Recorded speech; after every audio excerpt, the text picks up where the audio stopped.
तो अभी तक हमने कार्तिकेय जी के बारे में देखा कि कहाँ-कहाँ उनके मंदिर हैं, किस प्रकार उनका जन्म हुआ, कैसे वो देवताओं के जो प्रतिनिधित्व करते थे युद्ध में उनका।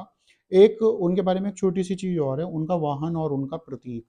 तो हम जानते हैं कि उनका वाहन मोर है और उनका जो ध्वज है, उस पे एक जो प्रतीक है, वो एक मुर्गा है। ठीक है? अब ये क्या चीज़ है, ये कैसे आया? तो इसके बारे में जानते हैं। जो सुरपदमन था, जिसके बारे में हमने बात करी थी, वो जो राक्षस था सुरपदमन, जिसका इन्होंने वध किया था। तो एक बार वो बहुत बड़ा-सा पक्षी के रूप में आया और कार्तिकेय जी से युद्ध करने लगा।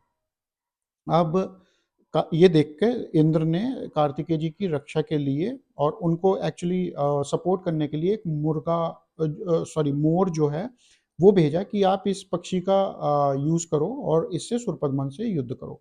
तो अब उन दोनों के बीच में युद्ध चलता रहा। कार्तिकेय जी मोर की सवारी करते हुए उससे युद्ध कर रहे थे।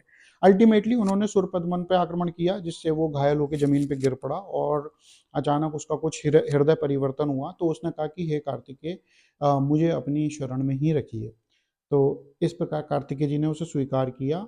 बाद में सुरपदमन ने 2 पक्षियों का रूप लिया, एक मोर और एक मुर्गा।